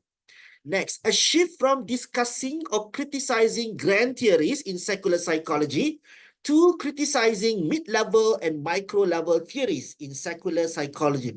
Now, Prof. Malik admitted this, but he said there are still a lot of people still believe in Freud, still believe in Watson, Skinner, so he has to focus on that. And he said it's up to us to focus on mid-level theories and micro-level theories. So in social psychology, perhaps about theories of helping behavior, theories of interpersonal attraction, obedience, we need to give criticism and Islamic perspective on those theories too. Then it will be nearer to Islamization that we want. And then making the soul as the basis to all subdiscipline in psychology. Soul is the absent dimension, and we have to discuss soul even in a dry subject like engineering psychology. Because in engineering psychology, there are a lot of maqasid sharia that we can discuss, qawaidul fiqhiyah that can we discuss, and fiqh is based on soul actually. So we have to discuss on that also. And then creating teachers training modules to teach Islamic psychology, because I think a lot of teachers are not confident in teaching Islamic psychology, even though they have studied it. In other words, it's the teaching technique, not the knowledge that they need. They have the knowledge, but they're not confident in teaching it and entertaining students' questions sometimes, or designing assignments, or designing questions. Next, teaching the danger of pseudopsychology from both Islamic and scientific perspective. I believe, because this is our launching, from the start, we have to prevent from pseudopsychology from seeping into Islamic psychology. I'm sure you know, Prof. Malik Badri never promotes pseudopsychology. When he wrote Contemplation, he talked about wahdatul shuhud, not wahdatul wujud. Wahdatul wujud is one concept that is very popular in pseudopsychology when they try to justify the false idea Islamically, using usually hadith da'if and hadith mawdu', or using idea which is not mainstream, and sometimes even against Islam. I do not agree with harsh approach in criticizing pseudopsychology. In Malaysia, you will find out that people who criticize pseudoscience or scammer, they are very harsh. Even people who criticize from a religious perspective, they are very harsh. Sometimes they will label as, Wahhabi, for example. Please don't do that. Please be in the middle. Do not criticize any individual. Do not name any individual or company. Please focus on criticizing the ideas. I think I've written a lot of this with empirical support and also dalil based on usul fiqh, ulum Quran, and ulum hadith. So we have to start from the beginning. I'm sure you know, in your WhatsApp group as a family, every time your pakcik, your makcik, your uncle, auntie started to share hadith maudu, fake news, for example, never mind lah, it's our uncle, our auntie. But then all the aunties started share the same thing, and then you feel, you don't feel comfortable, but it's too late for you to say, to criticize your uncles and auntie, because Malaysians have a tendency to save face, jaga air muka, and tidak mau mengecilkan hati orang. So from the start, I hope do not promote pseudopsychology in ISIP. Please refer to Prof. Rahmatullah and myself if you are not sure about it. Let's go to the next slide, please. Please don't ask me to name any pseudopsychology. You can read it at my social media. I don't want to create any controversy here. Now, in terms of research, we need several books to address the dilemma of Muslim applied non-clinical psychologists. And I've mentioned this to Prof. Malik Badri. He said, you should write it. Okay, I need time to write this.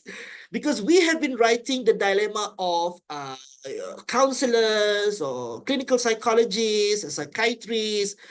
I think we should write about dilemma of organizational psychologists, health psychologists, educational psychologists, forensic psychologists, sports psychologists, engineering psychologists, because sometimes they wait for basic psychology to be Islamized. But basic psychology also sometimes a little bit slow compared to a clinical psychologist, because usually there are a lot of people talking about Islamization of personality psychology. Freud, psychodynamic, behaviorism, humanistic, cognitive, and biological perspective of personality. So we need more books on this.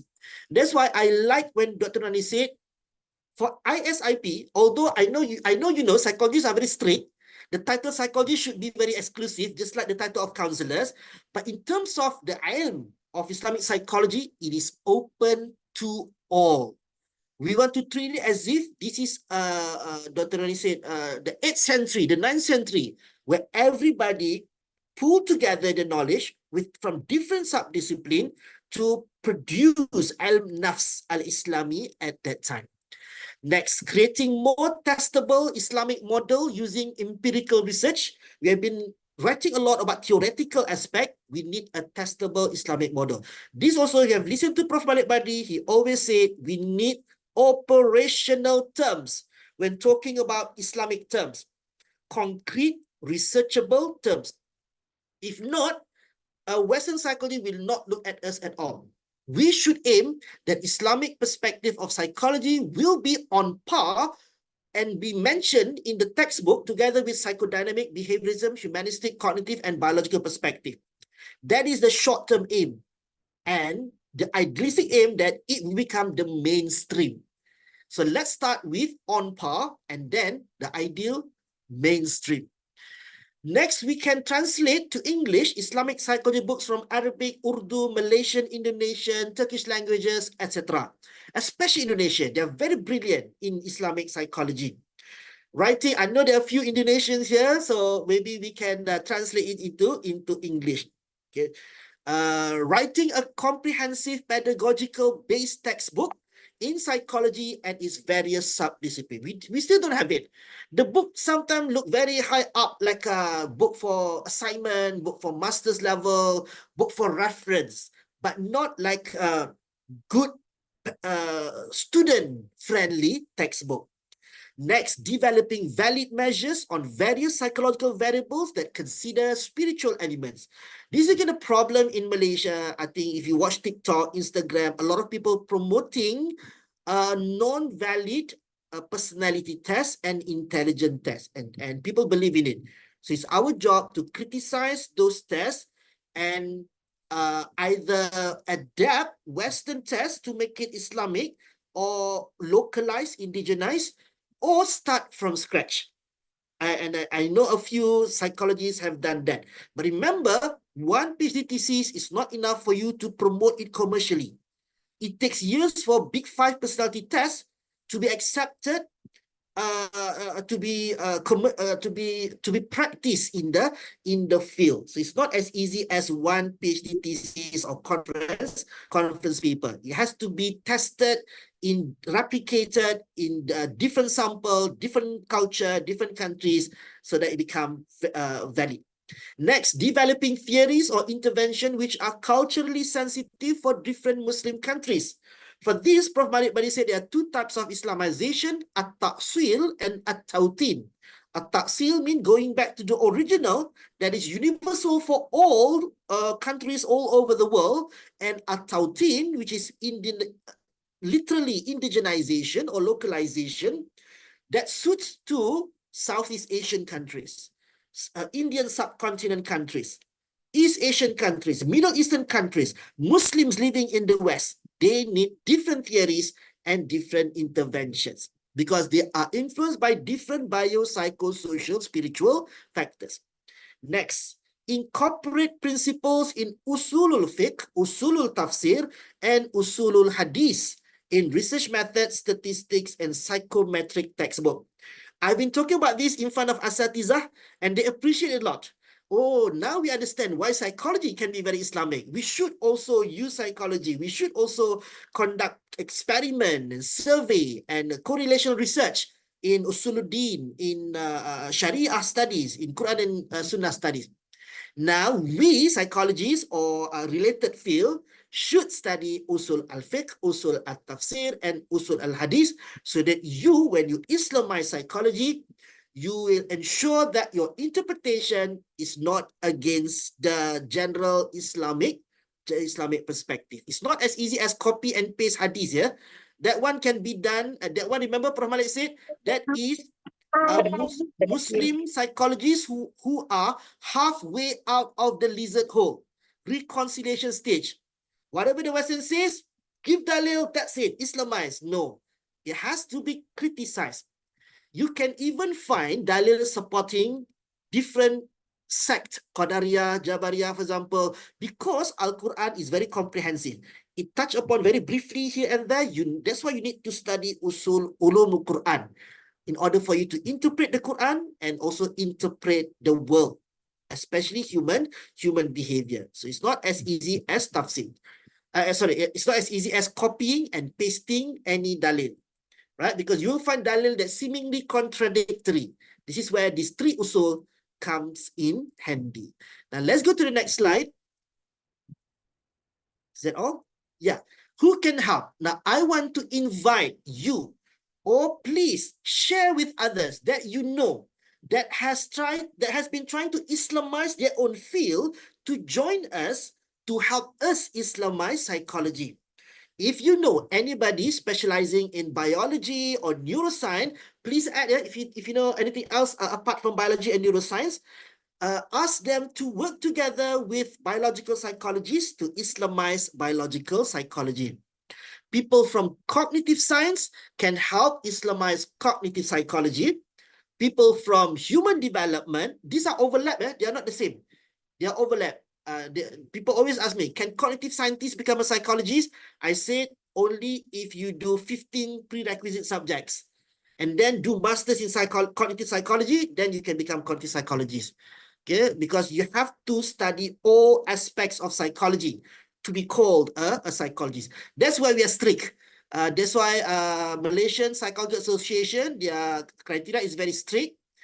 Unless there's a loophole, I do not know. And also Malaysian Qualification Agency are also very strict to define who are the psychology lecturers who can teach all psychology subjects and who are some lecturers who can teach only a certain subjects. Okay, next, for those from sociology, social studies, they can help in Islamizing social psychology. So to be quick, I just mentioned the discipline. Okay, so I think you get the idea by now. Clinical psychology, psychiatry. Remember, two different fields, although people confuse between the two. Counseling psychology and guidance and counseling. Yes, I know some said counseling is under psychology. No, it's overlap. In Malaysia, traditionally, counseling has been under education. Yeah, under education. So they might not study cognitive psychology, biological psychology, things which is very important in psychology. But that doesn't mean you cannot contribute. And like I've said, counselors in Malaysia has been contributed a lot to Islamization of psychology when they wrote about Islamic counseling. So we are very amazing in counseling. So kudos to them. If you have a clapping icon, you can clap to counselors in Malaysia.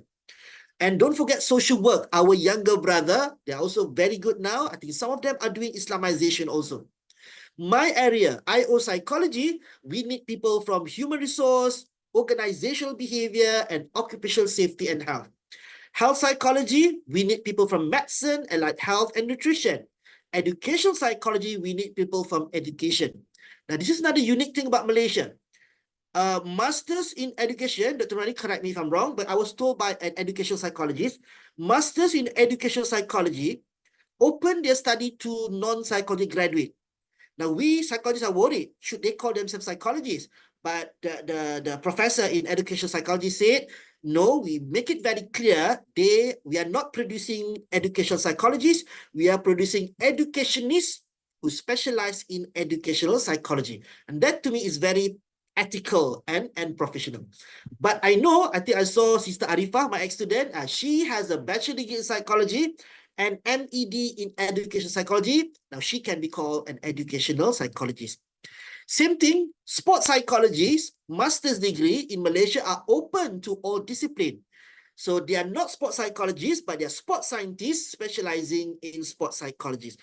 Unless you have a bachelor in psychology, master in sports psychology, then you are a sports psychologist. Okay, I just met one of my ex-students who are a sports psychologists this week at Hospital Serdang, if I'm not mistaken. Some of you might know her. Forensic psychology need help from criminology, forensic science, and also behavioral law. Criminology is different. Criminology is very sociological, very macro level. Forensic psychology is very individual approach and very psychological approach. But they overlap and we need them. Psychology is not everything. We need other discipline to able to understand human behavior, cognition, and emotion. Okay. Now, let's go to the next slide. Yes, thank you, Sister Mashita. I have been doing this. When people invite me to talk about fiqh or tafsir and hadith, I will include also the da'wah aspect, because da'wah is basically about changing people's behavior, which is the role of applied psychology, and also I talk specifically about psychology also. But maybe we should write something about it so people can refer to it. Yeah, even the very dry subject of usul fiqh, there's so many psychological aspects. Dry subject of ulum Quran, ulum hadith, there's so many psychological aspects in it, which I think I wrote a little bit at my social media. But to write in an article or book, yes, please pray for me. Maybe I need some help from you also, right? Now, this one is very seldom heard of. So I need to expose to you of this so that you understand psychology is not just about counseling or psychotherapy. We have engineering psychology, we have traffic and transportation psychology, environmental psychology, political psychology, peace psychology, cultural psychology, cyber psychology, economic psychology, musical psychology, yes, even space psychology. If you feel I have left anything out, please tell me. I know there are dozens of sub-disciplines in psychology. All these need to be Islamized. And one special sub-discipline is psychology of religion. Now, why is psychology of religion is not the overarching psychology? Because it is very specialized. It only studies religious cognition, religious behavior, and religious emotion. This is where we need people from Usuluddin, Sharia, Quran, and Sunnah studies. And we know, not only at IUM, I know at UKM, my friends at UM, they are people from Usuluddin, people like Dr. Fatimah Abdullah has been studying psychology, has been conducting research, theoretical research on psychology, and they have done a great job. There are a lot of Sharia scholars also, who Sharia PhD students who ask me to guide them on how to include psychology. So I talk about maqasid Shari'iyah, I talk about qawaid fiqhiyah, I talk about illah, dhari'ah, and qarina to inspire them to include psychology aspect in their PhD thesis. And of course, Quran Sunnah study, there are a lot of thematic studies or tafsir mawdu'i and also selected hadith that is related to psychology. They talk about grief in Quran, grief in hadith. So psychologists should read their thesis. Don't let them dusty in the library, okay? Because you need to use it for your research, for your practice, and for your teaching. Now let's go to the next slide. I would like to show you the model. Of course, it can be improved. Any model can be criticized. I want to tell you, scientists are very open as long as it is evidence-based, right? Because I always hear people say we have to be open, and they're promoting pseudopsychology. This happens also to those who promote hadith mawdu'. We should be open. That's not the way ulama interact with ilm. Hadith mawdu' should not be discussed at all if it's confirmed hadith mawdu'. But hadith sahih can be criticized. Yes. Even tafsir can be criticized, but the principle is in the ulum Quran and ulum hadith. So please understand what open-mindedness means in scientific community. First, when you promote Islamic psychology, please do not over-promote soul. Yes, soul is the absent dimension. Please include it. But people now, sometimes when I said I'm a co-founder of Psycho-Spiritual Institute, there's some people trying to make joke. Dr. Alizi ni must be the jumpy guy, the ruqyah guy, for example, because people thought psycho-spiritual is what ruqyah. No, psycho-spiritual means psychology with spirituality included in it. That does not mean we do not talk about biological aspect and social aspect. So yes, we have to have biopsychosocial factors that can lead to behavior, that can lead to the development of the soul, or increase or decrease quality of the soul. The soul can influence behavior, behavior can influence the soul, and the soul can mediate or moderate the relationship between biopsychosocial factors and the behavior. When I first presented this in 2018, people cannot appreciate much. They have been told that the easiest way is X leads to Y. So soul leads to behavior. I'm sure you know that will not bring us anywhere, because psychology is complex already. When you include soul, it is much more complex. We need a complex model. We study it in a simplified manner, but the model should be complex. I'm sure you know in a very specific subtopic, you have multiple independent variable, multiple dependent variable, multiple moderating and mediating variable. That is how complex psychology is. So that's why we don't agree with pseudo-psychology who try to make things too simple, right? Too simple, but the idea is complex, very ambiguous, abstract, usually based on New Age movement, influenced by Hinduism, Buddhism, and paganism, which a lot of people do not realize, okay, because it's very simple and seems common sense. Now, I hope this will guide you to conduct research in any relationship.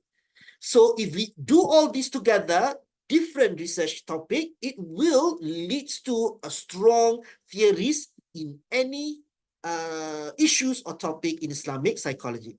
Okay, I think there's another model before we end my session. Yes, this is a research model. People always trying to find out what's the guide if I want to conduct research. Some scientists just say, Islam is scientific, just use experiment, just use survey. You are already Islamic. No, it's not as easy as that. You have to start with the qat'i dalil, because qat'i dalil cannot be interpreted at all. And then you can have zonni dalil, which is interpretable, and this dalil you can integrate with research finding, empirical research, because empirical research is also ayatullah fil ard, ayat manzurah. Okay, Quran hadith is ayat makru'ah. Observing behavioral phenomena is ayat manzurah. All those are ayat from Allah. It has to be integrated together for Islamization of psychology. And then you can build theories or modify existing theories based on the biopsychosocial spiritual model. And if you are a practitioner, or even if you're outside psychology, but you apply some part of psychology, like political scientists, they apply some political psychological concepts. They don't call themselves psychologists, but they are political scientists applying principles from psychology. You can develop intervention based on biopsychosocial spiritual model. And don't forget, even though your theory is called Islamic theory, it is still open to criticism at operational level, even at conceptual level sometimes. So feel free, don't feel bad that to evaluate your theories and interventions empirically and revise it if necessary. Sometimes you have to go back to the dalil qat'i. Maybe you have referred to the wrong dalil qat'i when you are talking about certain Islamic concept in psychology. That is the cycle that we have to go through if we want to build Islamic theories and also Islamic intervention in psychology. I would like to repeat, we need everybody in as many fields as possible to join ISIP, because we need to perform our duty as Abid and Khalifa, and you need psychology to do that, because psychology study behavior, cognition, and emotions.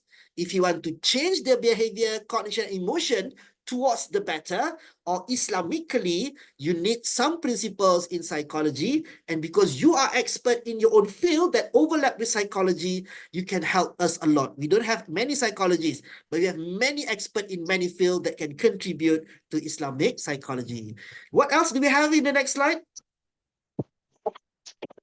That's it. Oh, thank you very much. I guess that's all. I hope it is a fruitful presentation. And if you have any question or comment, feel free to ask, feel free to comment. Thank you so much. Let's go back to Dr. Durriyah.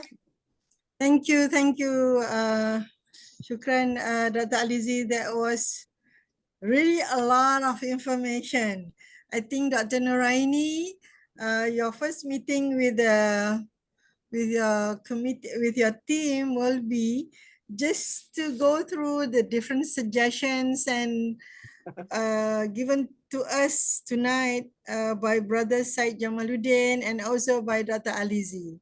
It's like, it's overwhelming, really, but it's I'm all afraid good. of It's that. all good. It's all good. I think Overwhelmingly good. In a good way. overwhelmingly good. Yeah, I've seen people writing saying that they are really happy to be here tonight. Okay, so we actually have just a few minutes for question and answer session. The question will be read by one of our sisters, I think Sister Auni Bahrain, and we'll see how it goes. Maybe Sister Auni, can Okay. you? Yes, I think there is two questions for Dr. Alizi. The first one is, don't you think lawyers also could contribute towards Islamic psychology? True. I think I mentioned that law somewhere beside Ah, forensic psychology. okay. The second, Did I delete it? I think did I delete it? Yeah, it's not written. Again. I think I It's not wrote written though. law under forensic psychology, criminology, behavioral law, if I'm not mistaken, and criminology, forensic science. Yes, law, see, law. Yeah. Okay, okay. Thank you for highlighting that. Maybe it's too short, 3 words, 3 letters only. the second, Sorry, is Sister it? Auni, can we, Yeah. is there any question for Brother Side? Maybe we'll just go one round each and then only we, Okay. For Right. Brother Said, Dr. maybe Sister Norainee. would like to inquire if there will be a short course for basic understanding or first level approach to Islamic psychology, which can be applied in social work.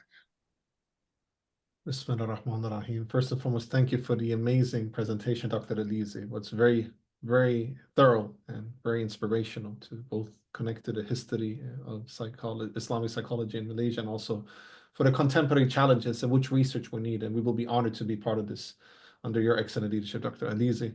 I also want to thank Dr. Norainee for excellent presentation. Very inspirational, Dr. Norainee. Thank you so much for excellent work. And also Dr. Durriyah, thank you so much for excellent hosting today. With regards to this question, Sister Auni from our members, and thank you, Sister Auni, for hosting as well, such excellent way. I would say we're doing now, so together with the ISIP and Al-Balkhi Institute, together with the Maqasid Institute, we're going to do a postgraduate program in research methodology from a Maqasid methodology point of view. This will start next week. I really recommend you guys to do this course. It's only $50 US. It's a very small fee, in all honesty, because we want it to be affordable for everybody. This is one of the ambitions of ISIP. So I really recommend that program.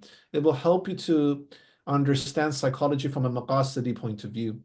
And Professor Yasser Auda, who is, by the way, living in Malaysia, his approach in how you can utilize Quran and Sunnah through tadabbur and tafakkur to do research is really, really a great tool. And Dr. Bagos Riono, which is one of the great scholars of Islamic psychology, Dr. Aliza was mentioning that Indonesia is one of the leading countries in Islamic psychology, and we totally agree with that. And we do have an ISIP Indonesian chapter as well. He will be one of the teachers in the program. So I really recommend you guys to do that program. If you want foundational knowledge, I would say that just going through all the lectures on ISIP's YouTube channel will give you a PhD probably. It's so many resources there. We have 2 lectures with Dr. Alizi there. We have several lectures with Professor Osman Bakr did a series in psychology. I know that Dr. Alizi recommended us to look beyond just one scholar, but I still recommend you guys to listen to the, because he's doing the lecture, the psychology from Imam Ghazali's point of view. And even though I agree with Dr. Alizi, I still think that it's a lot we can gain from Imam Ghazali's work. So you can check that out. There is also a series that we did with the late Professor Abdullah, Osman, I think his last name. He was a Saudi scholar, amazing scholar, and we did a series with him in Islamic psychology. You can check out. Furthermore, we have a lot of series in our, with everything from Dr. Huma Keshavarzi to Dr. Abdullah Rotman to several lectures with Dr. Bagos Rioni and his Tazkiyah therapy. There's a lot of different approaches in Islamic psychology. Dr. Alizi mentioned that in a beautiful way. So we as ISIP, we endorse all approaches. We're not saying this is the better approach or this is the better approach. It's up to you to decide according to your interest area, but all of the things we promote is according to Quran and Sunnah. We always ground ourselves in Quran and Sunnah. This is the commonality, but then we obviously endorse multiplexity and diversity rooted in Quran and Sunnah. So there are different approaches. Foundational courses we're developing now in ISIP and Al-Balkhi Institute as we speak. We're going to do some postgraduate diploma soon. This will be announced with some of our colleagues who are working on it. This will be an affiliation and partnership with different Islamic universities and university generally. Other organizations offer also, so Cambridge Muslim College has a great postgraduate diploma. We recommend Dr. Norainee and myself and Sister Farah study there. Al-Balagh Academy in the UK has a very great Islamic Psychology Level 1 course, very affordable, that we also recommend. The Khalid Center has the TIIP program, which is an amazing program that we recommend. It's online, at least I think level 1, if I'm not mistaken. Then you have also, for instance, IOU. I know Dr. Alizi is working in IOU. They have a whole program and master's in psychology where there is a lot of Islamic psychology in it. I had the honor to be a visiting lecturer there as well. So they do an amazing work. And then you can learn from our beloved Dr. Alizi. Then we can see that there is Rifa University in Pakistan. I work as a visiting lecturer there now. They have a great program that they will soon announce in Islamic psychology as well. You have Charles Sturt University in Australia, who has a postgraduate diploma in Islamic psychology, where Professor Rasool is affiliated there, which is an excellent program. Aspire College in India has an online program for sisters, particularly in Islamic psychology. These are just some of the online institutions that I'm referring to. Usul Academy in Turkey, under the excellent leadership of Dr. Recep Şentürk, one of the great scholars of our contemporary era, is offering an Islamic psychology program based upon the TIIP modality. And there you have Dr. Huma Keshavarzi, Dr. Samir Mahmoud, and others that are affiliated.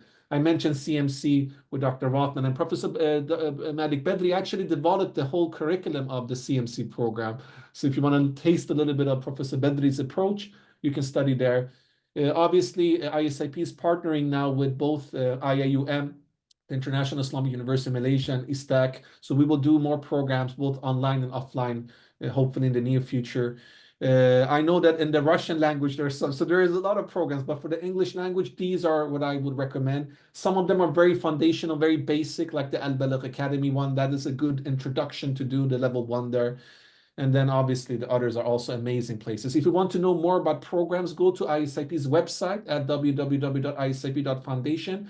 Check the resources there. We have a whole directories of different programs, both on postgraduate diploma and beyond in Islamic psychology in different languages as well. I know that in Singapore, some institutions are doing programs. Indonesia has a lot of programs even online, but they're in Bahasa, Indonesia. And inshallah, through ISIP Malaysia and Al-Balkhi Institute Malaysia, and with our partners and university organizations that we work with, we will offer more things in the near future, inshallah. Barakallahu fikum. Dr. Durriyah, can I add one thing?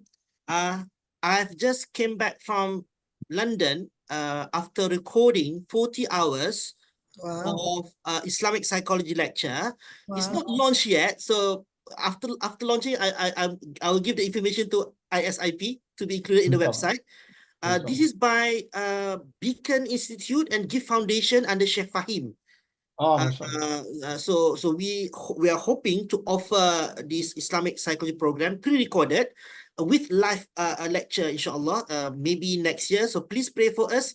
Hopefully this will also contribute to the many programs on Islamic psychology.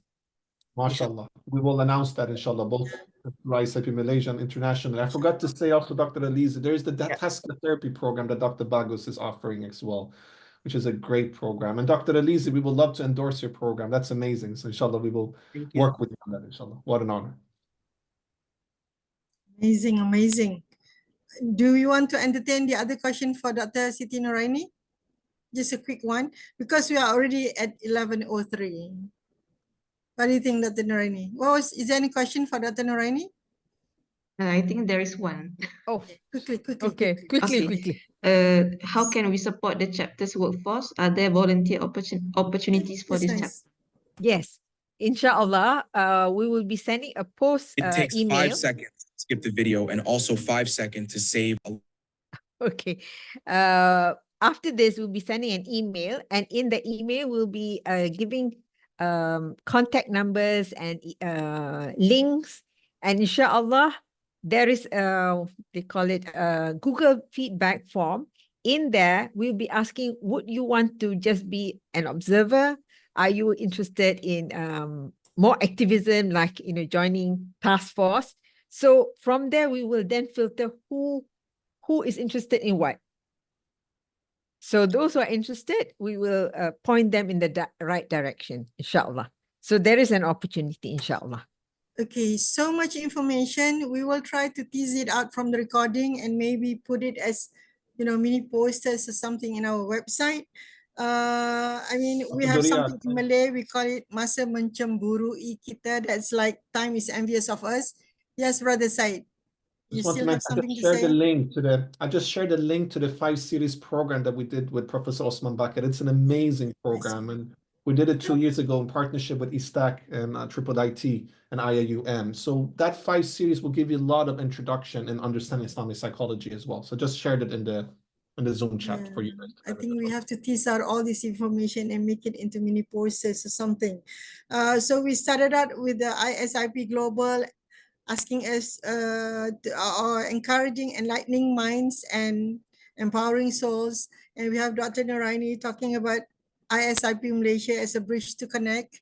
And Dr. Alizi telling us about Islamic psychology, and for us to just, be there and get everybody to get involved.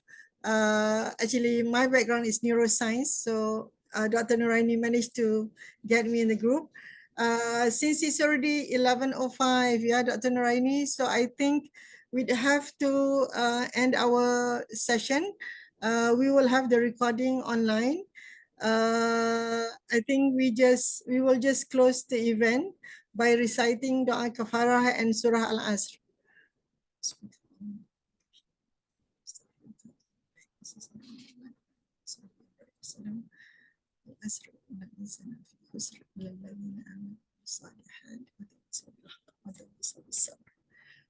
Thank you, everybody.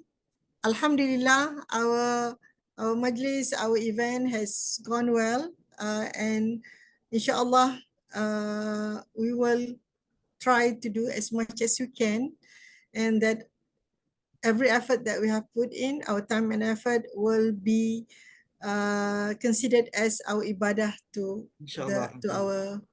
Islam. Thank you so much. Assalamualaikum warahmatullahi wabarakatuh. Assalamualaikum warahmatullahi wabarakatuh. Alaikum assalam wa rahmatullah. Jazakallah khairan, Dr. Alizi, Dr. Durriyah. Assalamu alaikum, everyone. Assalamualaikum. Professor Rahmatullah, Sister Auni, Sister Afifa, Sister Farah, Brother Muhammad Nasrullah. Thank you so much, everyone. An honor to be with you all. Sister Noor. Thank you, brothers and sisters, for your excellent question. An honor to have you all with us. Thank you all participants.